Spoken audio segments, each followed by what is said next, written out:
نحمده ونستعينه ونستغفره ونؤمن به ونتوكل عليه ونعوذ بالله من شرور أنفسنا ومن سيئات أعمالنا من يهده الله فلا مضل له ومن يضلله فلا هادي له ونشهد أن لا إله إلا الله وحده لا شريك له ونشهد أن سيدنا ونبينا ومولانا محمدا عبده ورسوله صلى الله تعالى عليه وعلى آله وأصحابه وبارك وسلم أما بعد فأعوذ بالله من الشيطان الرجيم بسم الله الرحمن الرحيم يرفع الله الذين آمنوا والذين أوتوا العلم درجات وقال رسول الله صلى الله عليه وسلم كن عالما أو متعلما أو مستمعا أو محبا ولا تكن خامسا فتهلك أو كما قال عليه الصلاة والسلام হযরত উলামায়ে কেরাম মুহতারাম হাজিরিন, আমি আশা করি আপনারা সকলেই জানেন যে আজকের এই মুবারক সমাবেশের আয়োজন আপনাদের এই প্রতিষ্ঠিত একটি মাদ্রাসার পক্ষ থেকে করা হয়েছে। আরো একটা বিষয় আপনাদের জানা থাকা দরকার, সেটা হলো বর্তমান বাংলাদেশে 25,000 কওমি মাদ্রাসা আছে। এই সমস্ত মাদ্রাসার পক্ষ থেকে বৎসরে কমপক্ষে একটি করে এইরকম ইসলামী সম্মেলনের আয়োজন হয়। তাই শুধু কওমি মাদ্রাসাগুলির উদ্যোগে বাংলাদেশে প্রতি বৎসরে 40,000 ইসলামী সম্মেলন হয়। এই সম্মেলনগুলি কেন হয়, এই প্রশ্নের জবাবটা এই মাদ্রাসার সম্মেলন থেকেই আমাদের জেনে যাওয়া দরকার। এবং সম্মেলনগুলি কেন হয় এই প্রশ্নের জবাব সহজে যে হাদিস থেকে পাওয়া যায়, সেই হাদিসটা আমি আপনাদের সামনে তিলাওয়াত করেছি। হাদিস শরীফে রাসূল করিম সাল্লাল্লাহু আলাইহি ওয়াসাল্লাম নিজের উম্মতকে জাহান্নাম থেকে বাঁচার সর্বমোট 4টা পথ দেখাইছেন। সাথে সাথে বলে দিয়েছেন এরপরে আর 5 নম্বর কোনো পথ নাই জাহান্নাম থেকে বাঁচার। তাহলে রাসূল পরিষ্কার ভাবেই নিজের উম্মতকে জাহান্নাম থেকে বাঁচার কটা পথ দেখাইছেন? 4টে পথ বলে দিয়েছেন, 5 নম্বর আর কোনো পথ নেই। এই 4 পথের প্রথম পথ হলো রাসূল বলেন কুন আলিমান, তুমি আলেম হও। এটা তোমার জন্য জাহান্নাম থেকে বাঁচার 1 নম্বর পথ। আলেম হওয়ার সুযোগ যাদের হয়নি তাদের রাসূল বলেন তুমি আলেমের ছাত্র হও, এটা তোমার জন্য জাহান্নাম থেকে বাঁচার 2 নম্বর পথ। কাজে আমাদের সকলের জন্য একটি কথা বোঝা খুব সহজ, সেটা হলো মাদ্রাসায় যারা পড়ান তারা তো আলেম, তারা জাহান্নাম থেকে বাঁচার কত নম্বর পথে আছেন? আর মাদ্রাসায় যারা পড়ে এরা তো আলেমের ছাত্র, এরা কত নম্বর হতে আছে? 2 নম্বর। দুই দল ছাড়া বাংলাদেশে আর বাকি মুসলমানের সংখ্যা কি খুব কম না? শতকরা ৯৯ জন। বাকি ৯৯ জনের জাহান্নাম থেকে বাঁচার পথ কি? আমাদের সমাজের আমার মনে হয় শতকরা ৯৯ জন বললে কমই হয়। হাজারের মধ্যে ৯৯ জন মানুষ এমন আছে যারা আলেমও না, আলেমের ছাত্রও না। কেউ সারা জীবন গৃহস্থী নিয়ে ব্যস্ত থাকে, কেউ সারা জীবন ব্যবসা নিয়ে ব্যস্ত থাকে, কেউ সারা জীবন চাকুরি নিয়ে ব্যস্ত থাকে, কেউ স্কুল কলেজের লেখাপড়া নিয়ে ব্যস্ত থাকে। এদের আলেম হওয়ারও সুযোগ নাই, আলেমের ছাত্র হওয়ারও সুযোগ নেই। আপনারা আমি কি মনে করেন এরা আল্লাহর বান্দা নয়? যারা আলেমও না, মাদ্রাসার ছাত্রও না, এরা কি নবীর উম্মত নয়? এদের কি মরণ নাই? এদের কি জাহান্নাম থেকে বাঁচার দরকার নাই? এরা বাঁচবে কিভাবে? এদেরকে আল্লাহ রাসূল বলেন আও মুস্তামিআন। তোমরা যারা আলেমও না, আলেমের ছাত্রও না, তোমাদের জন্য জাহান্নাম থেকে বাঁচার ৩ নম্বর পথ হলো তোমরা আলেমদের কথা মনোযোগে শুনো এবং তাদের কথা মতো জীবনযাপন করো। তোমাদের সকলের জন্য জাহান্নাম থেকে বাঁচার পথ। সমস্ত কৃষকদের জন্য জাহান্নাম থেকে বাঁচার এটাই পথ, আলেমদের কথা মনোযোগে শুনো, তাদের কথা মতো জীবনযাপন করো। সমস্ত ব্যবসায়ীদের জন্য এটাই ৩ নম্বর পথ জাহান্নাম থেকে বাঁচার। সমস্ত চাকুরিজীবীদের জন্য জাহান্নাম থেকে বাঁচার এই ৩ নম্বর পথ। স্কুল কলেজ ভার্সিটি পড়ুয়া ছাত্রদের জন্য, শিক্ষকদের জন্য জাহান্নাম থেকে বাঁচার এই একটাই ৩ নম্বর পথ। সেটা হলো তোমরা আলেমদের কথা মনোযোগে শোনো এবং তাদের কথা মতো জীবনযাপন করো। প্রশ্ন হলো জীবনের কোন কোন কাজ আমরা যারা আলেমও না, আলেমের ছাত্রও না, আমরা জীবনের কোন কোন কাজ আলেমদের কথা মতো করব? এই বিষয়টা আমার মনে হয় সমাজে আলোচনা হয় না, আর মনে হয় সাধারণ মানুষ কেউ জানেও না যে কোন কোন বিষয়ে আমরা আলেমদের কথা মতো কাজ করব। এই জন্য এই বিষয়টা একটু পরিষ্কার হওয়া দরকার আমি মনে করি। মানুষের জীবনে যত কাজ আছে সবগুলি প্রথমত 2 প্রকার। হয়তো ধর্মের কাজ হবে আর না হয় সংসারের কাজ হবে। এর বাইরে মানুষের জীবনে আর কোনো কাজ নেই। হয়তো ধর্মের কাজ আর না হয় সংসারের কাজ। নামাজ পড়া, রোজা রাখা, ইবাদত বন্দেগী করা, কোরআন তেলাওয়াত করা, তাসবিহ পড়া, দোয়া করা, দুরূদ শরীফ পড়া, জিকির করা, এগুলি কি সংসারের কাজ না ধর্মের কাজ? আর খাওয়া দাওয়া করা, ঘুমানি, পেশাব পায়খানা করা, ব্যবসা বাণিজ্য করা, চাকরি করা, এগুলি হলো সংসারের কাজ। ধর্মের কাজগুলি আলেমদের কথা মতো করতে হবে কেন আগে বুঝি, তারপরে সংসারের কাজের ব্যাপারটা বুঝবো।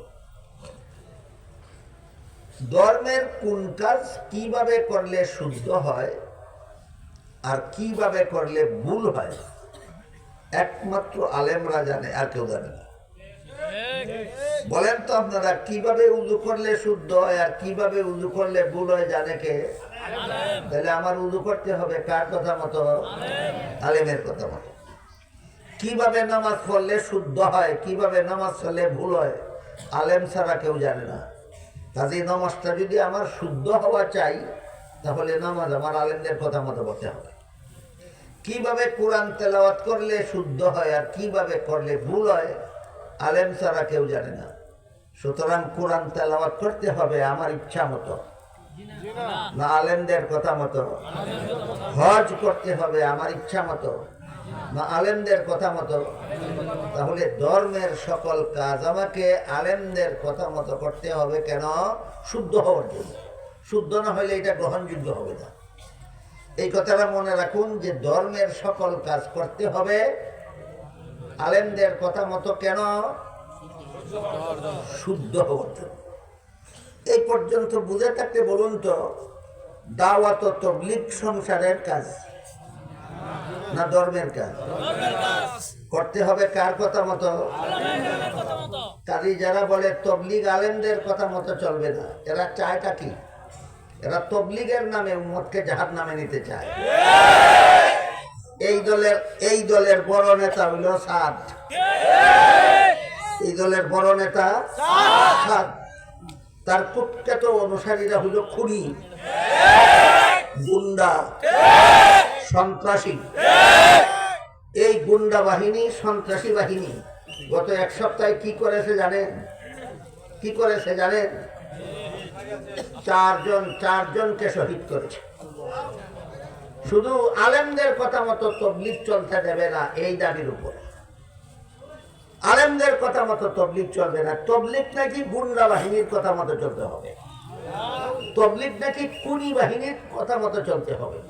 কাজেই এই সন্ত্রাসী গুন্ডা বাহিনীকে বাংলাদেশে নিষিদ্ধ ঘোষণা করার জন্য আমি আপনাদের সকলের পক্ষ থেকে বর্তমান অন্তর্বর্তীকালীন সরকারের কাছে আবেদন জানাই, এখানে যদি সরকারি কোনো রিপোর্টার থাকেন, আমার এই কথা 17 কোটি বাঙালি মুসলমানদের পক্ষ থেকে সরকারের কাছে পৌঁছে দিবেন যে এই গুন্ডা বাহিনী, খুনি বাহিনীকে বাংলাদেশের মুসলমান চায় না, এদেরকে বাংলাদেশে নিষিদ্ধ করা হোক। এবার আমরা বোঝার চেষ্টা করব সংসারের কাজগুলি আমরা আলেমদের মতো কেন করব, আলেমদের কথা মতো কেন করব। যেমন ধরেন খাওয়া দাওয়া করা সংসারের কাজ। আমি যদি আলেমদের কথা মতো না খাই, নিজের ইচ্ছা মতো খায় অনেকে, তাহলে শুধু ডান হাতে খাবে না, যখন ইচ্ছা ডান হাতে খাবে, যখন ইচ্ছা বাম হাতে খাবে। আমাদের বাংলাদেশে এমন ভদ্রলোকের অভাব নাই যারা বাম হাতে চা খায়, বাম হাতে বিস্কুট খায়। আপনাদের নবী যদি মিথ্যা কথা বলে না থাকেন, তাহলে বিশ্বাস করুন আপনাদের নবী বলে গেছেন যে বাম হাতে খায় তার সাথে শয়তানে খায়। আপনারা কেউ চান আপনার সাথে শয়তানে খাইতো? তাহলে খেতে হবে আমার ডান হাতে। শিখলাম কোথায়? আলেমদের কাছে। সুতরাং ডান হাতে খাওয়া আমরা আলেমদের কাছে শিখেছি। নবী বলেছেন ডান হাতে খাও, বাম হাতে খাইলে তোমার সাথে শয়তানে খাইবে। সংসারের কাজটা আমার ইচ্ছা মতে করলে হবে না আলেমদের কথা মতো করতে হবে? গেল খাওয়ার ব্যাপার। পেশাব পায়খানা ও সংসারের কাজ, কিন্তু হাদিস শরীফে আল্লাহর রাসূল বলেছেন ইযা আতাইতুমুল গায়তা ফালা তাস্তাকবিলুল কিবলাতা ওয়ালা তাস্তাকবিরুহা। হে আমার উম্মত মুসলমানেরা, তোমরা যখন পেশাব পায়খানা করতে যাও তখন কিবলাকে সামনে নিয়া অথবা কিবলাকে পিছন দিয়া পেশাব পায়খানা করবা না। কিবলা ডাইনে রেখে অথবা বাইরে রেখে পেশাব পায়খানা করবা। তাহলে আমার ইচ্ছা মতো পেশাব পায়খানা করবো না আলেমদের কথা মতো করতে হবে? গেল পেশাব পায়খানার কথা, খাওয়ার কথা। এবার আসুন ঘুমের কথা। ঘুমানি সংসারের কাজ, কিন্তু আপনি যদি এশার নামাজ না পড়েই ঘুমিয়ে থাকেন, আবার ফজরের সময় ঘুম থেকে জাগেন না, ফজরের নামাজ না পড়েই ঘুমিয়ে থাকেন, আমার কথা বুঝে থাকলে বলেন তো বাংলাদেশে এমন মুসলমান আছে কি যারা এশার নামাজ না পড়েই ঘুমায়, ফজরের নামাজ না পড়েই ঘুমায়? এই ঘুম হালাল না হারাম? যে ঘুম ফরজ নামাজ পড়তে দেয় না, এই ঘুম হালাল নয়, হারাম। সুতরাং আমাকে ঘুমাতে হবে আলেমদের কথা মতো। কেন? আমার ঘুম যেন আমাকে জাহান্নামে নিয়ে না যায়। তাহলে সংসারের কাজগুলি আলেমদের কথা মতে করতে হবে হালাল হওয়ার জন্য। সংসারের কাজগুলি আলেমদের কথা মতে করতে হবে কি জন্য? হালাল হওয়ার জন্য। ধর্মের কাজগুলি আলেমদের কথা মতে করতে হবে শুদ্ধ হওয়ার জন্য। আর সংসারের কাজগুলি আলেমদের কথা মতো করতে হবে হালাল হওয়ার জন্য। কাজেই মুসলমানের জীবনে এমন কোনো কাজ নাই যেই কাজ সে ইচ্ছা মতো করলেই চলবে। ধর্মের কাজ হয়ে থাকলে আলেমদের কথা মতো করতে হবে শুদ্ধ হওয়ার জন্য। সংসারের কাজ হয়ে থাকলে আলেমদের কথা মতো করতে হবে, হালাল হওয়ার জন্য। স্কুল কলেজের লেখাপড়াও সংসারের কাজ, ইচ্ছা মতো পড়বেন আলেমগণের কথা ছাড়া। কোনো সন্দেহ নাই আপনার স্কুলের পড়া আপনাকে জাহান্নামে না নিয়ে ছাড়বে না। আলেমের কথা মতো ছাড়া কলেজে পড়বেন নিজের ইচ্ছা মতো, কোনো সন্দেহ নাই আপনার কলেজের পড়া আপনাকে জাহান্নামে না নিয়ে ছাড়বে না। তাহলে আলেমদের কথা মতো যদি আমি স্কুল কলেজে পড়ি তাহলে আমি জাহান্নাম থেকে বাঁচবো কিভাবে? স্কুলের পড়া কলেজের পড়া আবার জাহান্নাম থেকে বাঁচাবে কিভাবে? এটা জানার দরকার, অত্যন্ত জরুরি। মুফাসসিরিনে কেরাম তাফসীরের কিতাবে লিখেছেন, স্কুলের পড়া, কলেজের পড়া, ভার্সিটির পড়া দুই শর্তে সওয়াবের কাজ। বিনা শর্তে সওয়াবের কাজ না দুই শর্তে? শর্ত দুইটা আলেমদের কাছ থেকে শিখে নেন।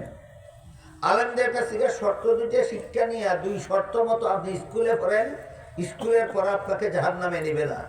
দুই শর্ত মতো কলেজে পড়েন, কলেজের পড়া আপনাকে জাহান্নামে নিবে না। দুই শর্ত মতো আপনি ভার্সিটিতে পড়েন, ভার্সিটির পড়া আপনাকে জাহান্নামে নিবে না। শর্ত দুইটা কি কি? এক নম্বর শর্ত হলো তুমি স্কুলে পড়ো বাধা নাই, তুমি কলেজে পড়ো বাধা নাই, তুমি ভার্সিটিতে পড়ো বাধা নাই, শুধুমাত্র তুমি যে মুসলমান এই কথাটা ভুলে যাও না। স্কুলে পড়তে গিয়া নিজের মুসলমানি ভুলে যাও না, কলেজে পড়তে গিয়া তুমি ভুলে যাও না যে তুমি মুসলমান, ভার্সিটিতে পড়তে গিয়া তুমি ভুলে যাও না যে তোমার মুসলমানের মতো জীবনযাপন করতে হবে। এবার বলেন তো, মুসলমানের মতো জীবনযাপন করতে পারবে উজু গোসল না শিক্ষা, কলেমা কালাম না শিক্ষা, পাকনা ফাকনা শিক্ষা, নমাজ বন্দেগী না শিক্ষা? এগুলি শিখতে বেশি থেকে বেশি 6 মাস লাগে। কলেমা কালাম শিখতে আর উজু গোসল শিখতে আর পাকনা ফাক শিখতে আর নমাজ বন্দেগী শিখতে বেশি থেকে বেশি 6 মাস লাগে। আমি একটা হিসাব দিই, আপনারা বুঝেন। অজুর কত ফরজ? মুখ দোয়া, আর দোয়া, মাথা মাসে করা, ফাও দোয়া, 6 মাস লাগে শিখতে? বলেন 4 মিনিট। 7 কারণে উজু ভাঙ্গে, 6 মাস লাগে শিখতে? 7 মিনিট। নামাজের 13 ফরজ শিখতে লাগে 13 মিনিট। নামাজের ওয়াজিব 15টা শিখতে লাগে 15 মিনিট। 19 কারণে নামাজ ভেঙে যায়, শিখতে লাগে 19 মিনিট। এইভাবে নামাজের কথা, রোজার কথা, উজুর কথা, গোসলের কথা এগুলি শিখতে বেশি থেকে বেশি লাগে 6 মাস। এগুলি শিক্ষা, সহি শুদ্ধ কলেমা কালাম শিক্ষা, পাকনা ফাক শিক্ষা, উজু গোসল শিক্ষা, নামাজ বন্দেগী শিক্ষা, এগুলি পালন করতে থাকেন, স্কুলে পড়তে থাকেন, কলেজে পড়তে থাকেন, ভার্সিটিতে পড়তে থাকেন, আপনার স্কুল কলেজ ভার্সিটির পড়া আপনাকে জাহান্নামে নিবে না। ইচ্ছা মতো পড়ার কারণে না আলেমদের কথা মতো পড়ার কারণে? আলেমদের কথা মতো পড়ার কারণে। 1 নম্বর শর্ত হইল স্কুল কলেজের পড়ায় সওয়াব হওয়ার 1 নম্বর শর্ত মুসলমানি বুইলা গিয়া স্কুলে হইল না, মুসলমানি বজায় রেখে স্কুলে হলো। 1 নম্বর শর্ত। 2 নম্বর শর্ত হলো তোমার পড়ার উদ্দেশ্য ঠিক করো। উদ্দেশ্যহীন লেখাপড়ার কোনো সার্থকতা নাই। পাগল যে রাস্তায় হাঁটে আপনারা দেখছেন কোনোদিন? আমি অনেক দেখছি। পাগল যখন রাস্তায় হাঁটে আমি অনেক সময় দাঁড়াইয়া তামসা দেখি। আর একটা জিনিস আমি রাস্তায় তামসা দেখি, একটা শক্তিশালী কুত্তা যখন রাস্তার পাশে একটা দুর্বল কুত্তার উপর ঝাঁপাইয়া পড়ে তখন আমি দাঁড়াইয়া তামসা দেখি। আপনাদের কি জানা আছে এমন দৃশ্য দেখেছেন কোনোদিন? রাস্তার মধ্যে একটা শক্তিশালী কুত্তা আর একটা দুর্বল কুত্তারে হইলেই সালামাল কি দিয়া চলে যায় না ঝাঁপাইয়া ধরে? কি ছিল দুর্বলটার অপরাধ? একটাই অপরাধ ছিল, তুমি দুর্বল, আর কোনো অপরাধ নেই, একটাই অপরাধ। সুতরাং নিরপরাধী দুর্বলের উপর ঝাঁপাইয়া পড়া যা মানুষের স্বভাব নয়, কুত্তার স্বভাব। আমার কথা বুঝে থাকলে বলেন, বাংলাদেশে কোন মানুষের মধ্যে কুত্তার স্বভাব আছে নি? কেমনে চিনবেন? এরা নির্দোষ, দুর্বল, নির্দোষ হইল এরা ঝাঁপাই পড়ে, এগুলি কুত্তা স্বভাবের মানুষ। এই জন্য আমি এই কুত্তার কাণ্ডটা রাস্তার দ্বারা তামসা দেখি। আর পাগল যখন রাস্তায় হাঁটে তখন এইটাও আমি দাঁড়াইয়া তামটা দেখি। কেমন তামটা দেখি? সকালবেলা পাগলারে যেই জায়গা হাঁটতে দেখা গেছে, বিকালে গিয়ে দেখা যায় এইখানেই হাঁটে। সারাদিনে কি হইল? গুড়ার ডিম হইল। কেন? কই যাইব জানে না। পাগল যে সারাদিন হাঁটে কই যাইব জানে জানে না। পাগল যেমন কই যাইব জানে না, এই কারণে সারাদিন হাঁটে। ঠিক তেমনি ভাবে যারা লেখাপড়া করে উদ্দেশ্য কি জানে না, এরা সারা জীবন হে গুড়ার ডিমও জানে না। এই জন্য স্কুল কলেজে লেখাপড়া করে সব পাইতে হইলে আগে তোমার পাগলার মতো হাঁটলে হইতো না, তুমি জানান লাগবো তোমার উদ্দেশ্যটা কি লেখাপড়া। মুফাসসিরিনে কেরাম তাফসীরের কিতাবে লিখেছেন, স্কুলে পড়ো, কলেজে পড়ো, ভার্সিটিতে পড়ো, তোমার লেখাপড়ার সওয়াব হবে যদি উদ্দেশ্যটা ঠিক করে পড়ো। উদ্দেশ্য ঠিক এর ব্যাখ্যা কি? উদ্দেশ্য ঠিকের ব্যাখ্যা হলো, আমি মুসলমান জাতিকে দুনিয়াতে প্রতিষ্ঠা করার জন্য জ্ঞান বিজ্ঞান পড়ি। মুসলমান জাতিকে দুনিয়াতে প্রতিষ্ঠা করার জন্য জ্ঞান বিজ্ঞান পড়ি। কিতাবে লেখা আছে, মাদ্রাসা ছাত্র কোরআন হাদিস পড়া যেই সব, তোমার এই মহৎ উদ্দেশ্যে কলেজ ভার্সিটিতে জ্ঞান বিজ্ঞান পড়াও সেই সব। মুসলিম জাতিকে প্রতিষ্ঠা করার ব্যাখ্যা বিস্তারিত ভাবে তাফসীরের কিতাবে লেখা আছে। দুই একটা উদাহরণ আপনাদের শোনাই। লেখা আছে তাফসীরের কিতাবে, সারা দুনিয়ার অমুসলিমরা যদি এই মর্মে বয়কট করে যে আমাদের আবিষ্কৃত কোনো যন্ত্র মুসলমানদের কাছে বিক্রি করব না, তাহলে মুসলমানদের আবিষ্কৃত যন্ত্রই যেন সমাজের উন্নতির জন্য যথেষ্ট হয়। এই উদ্দেশ্যে আমি জ্ঞান বিজ্ঞান পড়ি কলেজে। আমার জ্ঞান বিজ্ঞান পড়া কোরআন হাদিস পড়ার মতো সব। ও মুসলিমরা যদি এই মর্মে মুসলমানদের বয়কট করে যে আমাদের আবিষ্কৃত কোনো অস্ত্র মুসলমানদের কাছে বিক্রি করব না, তাহলে মুসলমানদের আবিষ্কৃত অস্ত্রই যেন যুদ্ধের ময়দানে বিজয়ী হওয়ার জন্য যথেষ্ট হয়। এই উদ্দেশ্যে যারা স্কুলে পড়ে, কলেজে পড়ে, ভার্সিটিতে পড়ে, মাদ্রাসার ছাত্রদের কোরআন হাদিস পড়ার মতো সওয়াব হয়। এবার বলুন তো, স্কুলে পড়লেই গুনাহ হবে, কলেজে পড়লেই জাহান্নামে যায় না? দুই শর্তে পড়লে আরো সওয়াব হয়। দুই শর্তে, স্কুলে পড়লেও সওয়াব হয়, কলেজে পড়লেও সওয়াব হয়, ভার্সিটিতে পড়লেও সওয়াব হয়। এক শর্ত হইল আমি যেন আমার মুসলমানি ভুলে না যাই, আর এক শর্ত হইল আমার জাতিকে প্রতিষ্ঠা করার জন্য সমাজের উন্নয়নের উদ্দেশ্যে যেন স্কুল কলেজে লেখাপড়া করি।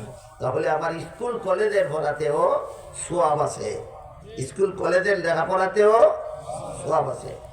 বুঝতে থাকলে এবার বলেন, আমাদের বর্তমান সমাজে যে সমস্ত মুসলমান ছেলেমেয়েরা স্কুল কলেজে পড়ে, এদের শতকরা ৯৯ জনে মুসলমানি ঠিক রেখেই পড়ে না বুইলা গিয়া? আর এদের শতকরা ১০০ জনে মিলিয়া এমন অস্ত্র কি আবিষ্কার করতে পেরেছে যার দ্বারা বিশ্ব সন্ত্রাসী আমেরিকার বিরুদ্ধে যুদ্ধে জয়ী হওয়া যাবে? পারে না। তাইলে স্কুলে ভর্তিকা তুমি মুসলমানিও বুইলা লাইছো, আর শত্রুর মোকাবিলা করার মতো অস্ত্র বানাইতে পারছো না। কোন গুড়ার ডিমের লাগে লেখাপড়া করো? তোমার দিয়ে আমও গেল, সালাও গেল না। বুঝেন না কথা? এই জাতির ঘুমার থেকে জাগাবে কে? তোমরা এত গাদার ঘুম ঘুমাইলা কেন? স্কুলে পড়তে গেলে বুঝলা, মুসলমানিও বুঝলা গেলাগা, আর শত্রুর মোকাবেলায় অস্ত্র আবিষ্কার করতে পারলা। তোমাদের লেখাপড়ার ফলাফল হইল আমও গেল, সালাও গেল। এই রকম পড়ার মধ্যে গুনাহ ছাড়া কোনো সওয়াব নাই। এই পড়া কোনো সন্দেহ নাই তোমাকে জাহান্নামে নিয়ে যাবে। সুতরাং স্কুলে পড়তে হবে আমার ইচ্ছা মতো, না আলেমদের কথা মতো। এবার শুনেন, যারা রাজনীতি করেন, রাজনীতি যারা মনে করেন রাজনীতিটা অসংসারের কাজ, যারা মনে করেন রাজনীতি সংসারের কাজ, যদি রাজনীতি করে জাহান্নাম থেকে বাঁচতে চান, আলেমদের কথা মতো রাজনীতি করতে হবে। কারণ কিভাবে রাজনীতি করলে হালাল হয় আর কিভাবে রাজনীতি করলে হারাম হয় আপনি জানেন না, একমাত্র আলেমরা জানে। প্রশ্ন রাখতে পারে, তাইলে আপনি বলে দেন কিভাবে রাজনীতি করলে হালাল হয় আর কিভাবে করলে হারাম হয়। হ্যাঁ, আমি বলে দেব, কিন্তু আমি যদি কই বাইয়া ভরবো দই, আমি যদি কই বাইয়া ভরবো দই, যেভাবে রাজনীতি করলে জনগণের অধিকার রক্ষা হয় সেইভাবে রাজনীতি করা হালাল। যেভাবে রাজনীতি করলে জনগণের অধিকার রক্ষা হয় সেইভাবে রাজনীতি করা হালাল। যেভাবে রাজনীতি করলে জনগণের অধিকার রক্ষা হয় না, এই রাজনীতি হারাম। জানিয়ে রাখো, যারা হারাম রাজনীতি করো, তোমার মরতে দেরি হতে পারে, জাহান্নামে পৌঁছতে দেরি হবে না। এবার বলেন, রাজনীতি করতে হবে আমার কার কথা মতো? হ্যাঁ, রাজনীতি করবেন আলেমদের কথা মতো, আর তবলিগ করবেন জাহেলদের কথা মতো না। জীবনের সকল কাজ করতে হবে আলেমদের কথা মতো। এই জন্য রাসূল বলেন, তুমি যদি আলেমও না হও, আলেমের ছাত্রও না হও, তাহলে জীবনের সকল কাজ আলেমদের কথা মতো করো, যদি জাহান্নাম থেকে বাঁচতে চাও। এটা হলো তোমাদের জন্য জাহান্নাম থেকে বাঁচার 3 নম্বর পথ। আর কটা রইল? আর রয়েছে একটা। এমন কোন পরিস্থিতি যদি কখনো দাঁড়ায় যে পরিস্থিতিতে আলেমের কথা শোনারও সুযোগ পাওয়া না যায়, যেমন একজন 10 বছরের জন্য জেলখানায় বন্দী হয়ে গেল, একজন 20 বছরের জন্য জেলখানায় বন্দী হয়ে গেল, একজন আজীবনের জন্য জেলখানায় বন্দী হয়ে গেল। আজকাল তো সবচেয়ে বড় বুদ্ধিমত্তা হইল এইটা যে কোন নির্দোষকে যদি মিথ্যা মামলায় ফাঁসাইয়া দিয়া জেলখানায় ঢুকাই দিতে পারি, তাহলে আমার মতো বুদ্ধিমান এই দেশে আর কেউ নাই। এমন বুদ্ধিমান আসেনি বাংলাদেশে? নির্দোষের মিথ্যা মামলা দিয়ে জেলে ফাঁসাইয়া দেওয়ার মতো বুদ্ধিমান আসেনি? এই সমস্ত বুদ্ধিমানের একটা বিরাট পুরস্কারের কথা আছে হাদিসে। এটা শোনেন, যে সমস্ত বুদ্ধিমানেরা নির্দোষদের বিরুদ্ধে মিথ্যা মামলা ফিরে জেলে ঢুকাইয়া দেয়, এদের জন্য হাদিস শরীফে আল্লাহ রাসূল বলেছেন, কেউ যদি জেনে শুনে কারো বিরুদ্ধে মিথ্যা মামলা করে আর কৌশলে আদালত থেকে রায়টাও পেয়ে যায়, তাহলে সে যেন মনে রাখে আদালতের রায় পাইছো না, জাহান্নামের সার্টিফিকেট পাইছো। এইটাই মিথ্যা মামলাবাজদের পুরস্কার। এটাই মিথ্যা মামলাবাজদের কি পুরস্কারটার নাম? জাহান্নামের সার্টিফিকেট। এই মিথ্যা মামলাবাজেরা খালি ময়লা দেখ, তোর ঠিকানা যে জাহান্নাম। ময়লা খালি দেখ, তোর ঠিকানা জাহান্নাম। যদি তোর রাসূল যদি মিথ্যা না বলে থাকেন, তোর রাসূল বলে গেছেন মিথ্যা মামলা করে রায় নিছস, জাহান্নামের সার্টিফিকেট পাইছস, মরবে আর জাহান্নামে যাবে। যাই হোক, সত্য মামলার আসামি হইয়া হোক আর মিথ্যা মামলার আসামি হইয়া হোক, একজনের জেলখানায় বন্দী হয়ে গেল, আর ওয়াজ মাহফিলে আসতেও পারে না, আলেমের কথা শোনারও সুযোগ পায় না। এই লোক, এমন লোকের জন্য আল্লাহর রাসূল বলেন, তুমি আলেমকে অন্তর দিয়া মহব্বত করো, এইটাই তোমার জন্য জাহান্নাম থেকে বাঁচার পথ। এমন লোকের জন্য জাহান্নাম থেকে বাঁচার পথটা কি? শুধু আলেমদেরকে মহব্বত করা। আজকাল অনেকে বুঝে না কোন যুক্তিতে আলেমকে মহব্বত করবো, খালি যুক্তি বিচারে। কোন যুক্তি? ইসলামের যে কোনো বিধানের কথা পেলে কয় কোন যুক্তি? এই যুক্তির গোলামি যারা করে, এদের ব্যাপারে হাকিমুল উম্মত হযরত আল্লামা আশরাফ আলী থানভী রাহমাতুল্লাহি আলাইহির একটা মহামূল্যবান উক্তি আছে। তিনি বলেন, ইসলামে এমন কোনো বিধান নাই যার পক্ষে চূড়ান্ত কোনো যুক্তি নাই। ইসলামের সমস্ত বিধান চূড়ান্ত যুক্তিসম্মত।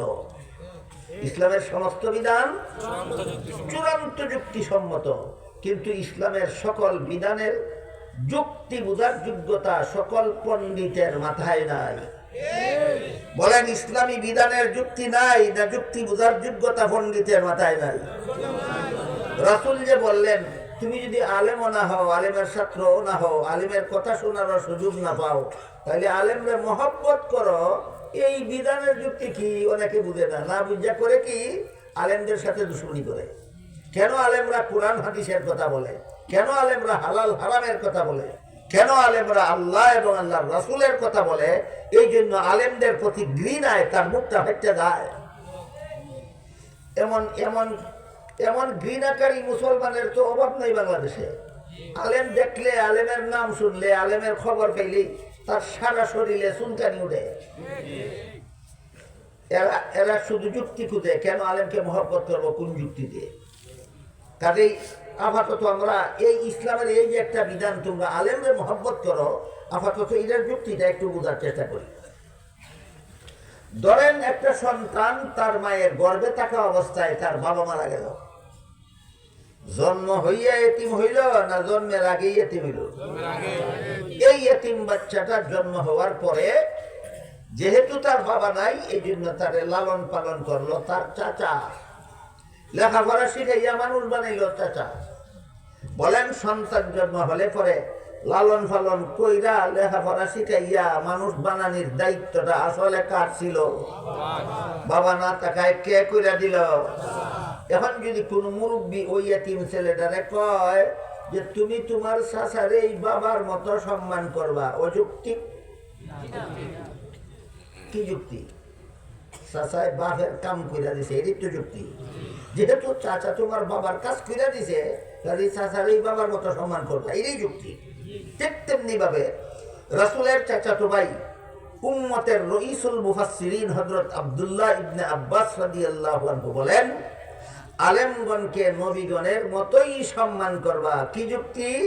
নবীগণের অবর্তমানে আলেমগণই নবীগণের কাজ করে, এই যুক্তি। সুতরাং রাসূল যে বলেছেন আলেমকে মহব্বত করো, যুক্তি নাই? বলেন কি যুক্তি? এরাই নবীগণের কাজ করে। কি যুক্তি? এরাই নবীগণের কাজ করে। এই জন্য আপনি আব্বাস বলেন, নবীরে পাইলে যেইভাবে সম্মান করতা, নবীরে না পাইলে হুবহু নবীর মতোই আলেমরে সম্মান করো, যদি জাহান্নাম থেকে বাঁচতে চাও। তাই রাসূল বলেন, যারা আলেম হতে পারোনি, আলেমের ছাত্র না, আলেমের কথা শোনারও সুযোগ পাও না, আলেমরে মোহব্বত করো। কোন যুক্তিতে? এই দুনিয়াতে তোমারে জাহান্নাম থেকে বাঁচাবার পথ দেখাবার মতো কোনো নবী নাই, নবীর কাজটা আলেমরাই করে, কাজেই আলেমকেই নবীর মতো সম্মান করো। আল্লাহ রাসূল বলেন, এই সম্মান করাটাই, এই আলেমকে মোহব্বত করাটাই হবে তোমার জাহান্নাম থেকে বাঁচার ব্যবস্থা। এবার দুইটা হাদিস শুনুন, শুধু আলেমরে মোহব্বত করে কিভাবে জাহান্নাম থেকে বাঁচবো গুনাহগার উম্মত। এক হাদিসে উল্লেখ আছে, রাসূল করিম সাল্লাল্লাহু আলাইহি ওয়াসাল্লাম বলেন, হাসরের মাঠে যখন সারা দুনিয়ার সমস্ত মানুষ জীবিত হয়ে দাঁড়াবে, আল্লাহ হাসরের মাঠে ঘোষণা দিবেন, হে আলেমগণ, তোমরা সমস্ত জগৎবাসী মানুষ থেকে আলাদা হয়ে আলাদা কাতারে দাঁড়াও। আলেমগণ যখন আল্লাহর হুকুমে আলাদা কাতারে দাঁড়াবেন, আল্লাহ তখন আলেমগণকে বলবেন, আমি আল্লাহ তোমাদেরকে দুনিয়াতে আলেম হওয়ার সৌভাগ্য দান করেছিলাম, জাহান্নামের আগুন দিয়ে জ্বালাবার জন্য নয়, তোমরা জান্নাতে যাও। এখানে প্রশ্ন জাগতে পারে যে আলেম হলেই যদি জান্নাতে যাওয়া যায়, তাহলে আলেমরা নামাজ রোজা না করলেই কি? আলেমরা সুদ খাইলে ঘুষ খাইলে অসুবিধা কি? আলেমরা দুর্নীতি জালিয়াতি করলে অসুবিধা কি? এমন প্রশ্ন স্বাভাবিকই জাগে। এই প্রশ্নের জবাব বোঝার জন্য আমাদের মনে রাখতে হবে, আলেম দুই প্রকার। এক প্রকার সমাজের দৃষ্টিতে আলেম, আরেক প্রকার আল্লাহর দৃষ্টিতে আলেম। সমাজে আলেম কারে কয়? যিনি কোরআন হাদিসের এলেম শিখছে তারই সমাজে আলেম কয়। আল্লাহ কোরআন হাদিসের এলেম শিখলেই আলেম কয় না, কোরআন হাদিসের এলেম শিখার পরে যিনি কোরআন হাদিসের এলেম মতো নিজে জীবন যাপন করে, আল্লাহ তাকে আলেম কয়। এবার বলেন, সমাজের দৃষ্টিতে আলেম আর আল্লাহর দৃষ্টিতে আলেম পার্থক্য আসেনি? এলেম শিখলেই সমাজে আলেম কয়, এলেম মতো জীবন যাপন করলে আল্লাহ আলেম কয়। কাজেই আল্লাহর দৃষ্টিতে যারা আলেম, এরাও বেনামাজি থাকতে পারে, মোটেও না। আল্লাহর দৃষ্টিতে যারা আলেম, তারাও সুদকুর হতে পারে, তারাও ঘুষখোর হতে পারে, তারাও দুর্নীতিবাজ হতে পারে, মোটেও না। এরা আল্লাহর দৃষ্টিতে আলেম না, এরা শুধু সমাজের দৃষ্টিতে আলেম। এই সাতদানিরার পক্ষে আঙ্গুলে গোনার মতো যে দুই একটা নামদারি আলেম আছে, এরা সমাজের দৃষ্টিতে আলেম, আল্লাহর দৃষ্টিতে আলেম নয়। এই সমস্ত আলেমদেরকে আল্লাহ হাসরের মাঠে বলবেন, তোমরা জান্নাতে যাও। আরেক হাদিসে আল্লাহ রাসূল বলেন, আল্লাহর হুকুমে হাসরের মাঠ থেকে আলেমগণ যখন জান্নাতের পথে রওনা হবেন, তখন একদল গুনাহগার মুসলমান ওই আলেমের জান্নাতে যাওয়ার পথের পাশে দাঁড়িয়ে থাকবে। এক একজন গুনাহগার মুসলমান এক একজন আলেমকে পিছন থেকে ডাকবে আর বলবে, হুজুর, আমার একটা কথা শুনে যান। আমি দুনিয়াতে আপনাকে মহব্বত করতাম। মহব্বত যে করতো, এক একজনে এক একটা প্রমাণ দিব। কেউ কইব, আমি আপনার দুনিয়াতে এক গ্লাস পানি পান করেছিলাম। বলেন তো, একজন সাধারণ মুসলমানে একজন আলেমকে এক গ্লাস পানি পান করায়, দুশ্মনির কারণে না মহব্বতের কারণে? প্রমাণ হয়ে গেল সে আলেমকে মহব্বত করে। 2 নম্বর কথা হইল, এক গ্লাস পানি পান করাইতে কত হাজার টাকা লাগে? 1 টাকাও না। পরিষ্কার হয়ে গেল আলেমকে মহব্বত করতে টাকা পয়সা ধন সম্পদ লাগে না, শুধু এমন একটা অন্তর লাগে যে অন্তরটা এই কথাটা বুঝবে যে ইনি আমাদেরকে নবীগণের পক্ষ থেকে জাহান্নাম থেকে বাঁচার পথ দেখায়। এই কথাটা বোঝার মতো একটা অন্তর লাগে। আলেমকে মহব্বত করতে টাকা পয়সা ধন সম্পদ লাগে না। সুতরাং যে সমস্ত বক্তারা 1 ঘন্টা বক্তৃতা করবো, লাখ টাকার চুক্তি করে আর বলে আমারে মহব্বত করে 1 লাখ টাকা দিবা, এরা দুনিয়াদার আলেম, দিনদার আলেম নয়। এরা আপনাদেরকে জাহান্নাম থেকে বাঁচাবার জন্য ওয়াজ করে না, পকেট গরম করার জন্য ওয়াজ করে। এরা এদের দৃষ্টিভঙ্গি হইল, এদের চিন্তা চেতনা হইল মুর্দা ব্যস্ত গেলে গেল, না গেলে নাই, আমার হালুয়া রুটির দরকার। আমার ওয়াজ হুন্না মানুষের আমল সংশোধন হইল কি না হইল ওই দৃষ্টিতে আমার ওয়াজ করানোর দরকার নাই। যেভাবে ওয়াজ করলে মানুষে খুশি হয়ে আমার 1 লাখ টাকা দিয়া দিব, এইভাবেই ওয়াজ করানোর দরকার। এই জন্য না বেনামাজির বিরুদ্ধে ওয়াজ করে, কারণ বেনামাজির চান্দা নেওয়ার লাগে তারে 1 লাখ টাকা দিবার লাগে। না সুদখোরের বিরুদ্ধে কোনো ওয়াজ করতে পারে, কারণ সুদখোরের কাছে চান্দা নেওয়ার লাগে তার 1 লাখ টাকা চুরাইয়া দেবার, পূর্ণ করে দিবার লাগে। না কোনো বেপরদার বিরুদ্ধে ওয়াজ করার পাওয়ার আছে, কারণ বেপরদা মহিলার কাছ থেকে চান্দা নেওয়ার লাগে তার 1 লাখ টাকা পূর্ণ করে দিবার লাগে। এরার ওয়াজ কোনো মানুষের গায়ে লাগে না। না বেনামাজির বিরুদ্ধে যায়, না সুদখোরের বিরুদ্ধে যায়, না ঘুষখোরের বিরুদ্ধে যায়, না মদখোরের বিরুদ্ধে যায়, না গাঞ্জাখোরের বিরুদ্ধে যায়। এরার ওয়াজ যায় হয়তো 7 জমিনের নিচে দা, আর নাহলে 7 আসমানের উপরে দা, কোনো মানুষের গায়ে লাগে না। যেই ওয়াজ মানুষের গায়ে লাগে এমন ওয়াজ করলে সান্দাও দিত না, আর বক্তা 1 লাখ টাকাও পাইতো না। বলেন এমন দুনিয়াদার বক্তা আসেনি? এই দুনিয়াদার বক্তারা বুঝায় আমারে মহব্বত করলে 1 লাখ টাকা দিবা না কেন? রসুল বলেননি আলেমরে মহব্বত করতে 1 লাখ টাকা লাগে। রসুল বলছেন 1 গ্লাস পানি পান করাই আলেমকে মহব্বত করা যায়। ক্লিয়ার হয়েছে কথা? রসুল বলেন আরেকজন আলেম জান্নাতে যাওয়ার সময় পিছন থেকে আরেক দল গুনাহগার মুসলমানের রেখে তো হুজুর আমিও আপনারে মহব্বত করতাম। প্রমাণ দিতে গিয়া কইব নামাজের সময় আপনি উজুর পানির জোগাড় ছিল না, আমি পুকুর থেকে 1 বোতল পানি উঠাইয়া দিছিলাম। আপনারাই বলেন পুকুর থেকে 1 বোতল পানি উঠাইয়া দিতে 1 লাখ টাকা লাগে? 1 টাকাও না। তা আলিমরে মহব্বত করতে টাকা পয়সা ধন সম্পদ লাগে না। হাদিসের দ্বারা পরিষ্কার হয়ে গেল, লাগে শুধু একটা অন্তর, যে অন্তরে বুঝবে যে নবী নাই দুনিয়াতে, আমাদেরকে জাহান্নাম থেকে বাঁচাবার জন্য নবীর পক্ষ থেকে এরাই কাজ করে। এটা বুঝার মতো একটা অন্তর লাগে। এইভাবে গুনাহগার মুসলমানেরা যে আলেমরে মহব্বত করতো তারা এইভাবে বলতে বলতে শেষ পর্যন্ত বলবে কিন্তু আজকে আমার গুনার কারণে আল্লাহ আমারে হুকুম দিয়া দিছে জাহান্নামে যেতাম। আল্লাহর রাসূল বলেন গুনাহগার মুসলমানদের মুখে এই কথা শুনিয়া আলেমরা যাচ্ছিলেন কোথায়? জান্নাতে। তারা ভাববেন আমার জান্নাতে আমি পরে যাই, শেষ চেষ্টা করে দেখি লোকটারে জাহান্নাম থেকে বাঁচাতে যায় কিনা। এই উদ্দেশ্যে আলেমগণ নিজেদের জান্নাতে যাওয়া বিরতি দিয়ে দাঁড়াইয়া যাবেন, দাঁড়াইয়া বলবেন হে আল্লাহ এই লোকটা ঠিকই কইছে, আমারে মহব্বত করতো এই জন্য আমারে 1 গ্লাস পানি পান করাইছিল। ওই লোকটা ঠিকই কইছে আমারে মহব্বত করতো এই জন্য আমাকে 1 বদনা উজুর পানির ব্যবস্থা করে দিছিল। তখন আল্লাহ বলবেন আলেমরা শোনো, এদের গুনার কারণে আমি হুকুম দিছি জাহান্নামে যাইত, কিন্তু তোমরা যেহেতু সাক্ষী দিলা যে এরা তোমরা মহব্বত করতো, তোমাদের সাক্ষীর কারণে আমি এদেরকে মাফ করে দিলাম। হে আলেমরা তোমরাও জান্নাতে যাও, এই সমস্ত গুনাহগার মুসলমানদেরকে সাথে নিয়ে যাও। হাদিস বুঝা থাকলে বলেন এরা কত নম্বর পথে জান্নাতে গেল? 4 নম্বর।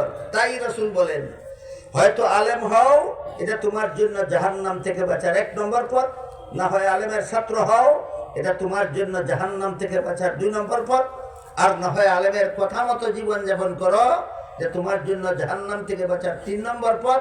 এই সুযোগ যদি না পাও আলেমকে মহব্বত করো, ওই 1 গ্লাস পানি পানকারীর মতো তুমি তোমার আল্লাহ আলেমদের সুপারিশে মাফ করে জান্নাতে দিয়ে।